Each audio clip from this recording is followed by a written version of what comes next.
I'm Lauren Clark. I'm the wife of Bob Willis, who died in December 2019. Today we're at Lord's, the home of cricket, and we're here to talk about Bob. It really was a difficult delivery. He's gone. Very good piece of bowling from Bob Willis. He had enormous big hair, had an iconic action that sort of went all over the place. Somehow he managed to bowl it straight at the end. Bob was diagnosed with prostate cancer in April 2016. His urine flow was a bit slower. Unfortunately, his PSA was pretty low, so they didn't think there was anything to worry about. So it was left, come back again in another 6 weeks. Eventually, he had an MRI scan and a biopsy. The outcome was extremely serious. It was an aggressive form of prostate cancer, and it had already spread outside the prostate to his bones. We need more money to do research to get a better test. It's important to have new treatments coming up all the time as well. The highlight of Bob's England career was in Headingley in July 1981. Here we are with the original Ashes urn. It's such a small trophy, but such a huge prize. Australia need 130 to win. They get to something like 51 for 1. And then I don't know what happened to Bob, but he was a man possessed. He's got a touch on it, he's gone. No celebrating any wicket, completely self-hypnotised. And he's got it! Oh, what a good catch. Yes, he's got a touch. Willis has taken his 6th wicket, and England on the brink of an absolutely sensational victory. Bob bowled them out 8 for 43, and they won the match. Bowl him. It's all over.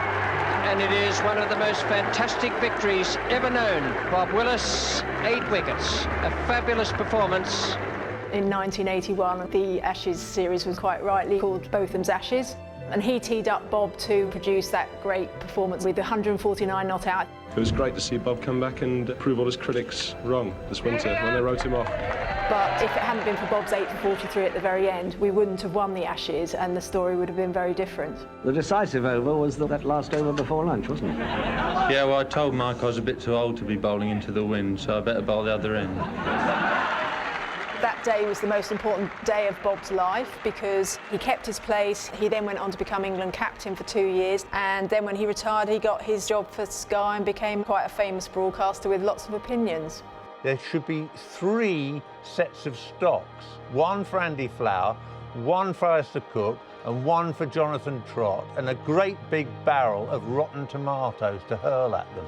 He was encouraged to perfect this persona that was nothing like he was really. He was very good at acting, playing up, never sitting on the fence, and he spent quite a lot of time coming up with some classic lines. Standing up, he looks like a performing seal at feeding time, flapping away there. Well, it wasn't a patch on my game, was it? Young man, when your little purple patch comes to an end, I'll have you back in the dock. Yes, he loved being a pantomime villain. We've got loads and loads of stories about people who were terrified of meeting him, and when you met him, he was the most lovely, gentle man. This is a picture of Bob with his famous cricketing contemporaries. I'm not sure it actually is Bob, it doesn't look all that like him. I think he thought it was a bit embarrassing, really. Mine is completely different to that. It doesn't even have a face, but both are equally valid, I hope.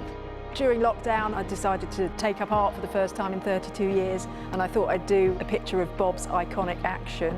When they needed to design a trophy for the Bob Willis Trophy final, I showed my painting to Edward Asprey, who made the trophy. He drew out the sketch of the design and produced this, which was pretty special for me. I want Bob to have a legacy to try and help save men's lives. The memorial book to him sold really well to raise money for Prostate Cancer UK. A cricketer and a gentleman, he was a gentleman, he wasn't that character that you saw on TV, really. 1 in 8 men get prostate cancer. 1 in 4 black men get prostate cancer. It's a very, very big problem. You're more likely to get prostate cancer if you have a history of it in your family, so you must take that very seriously. I urge men and their wives and partners join the fight to stop prostate cancer killing men unnecessarily and far too young. It doesn't have to kill you, but if you leave it too late, it can be devastating.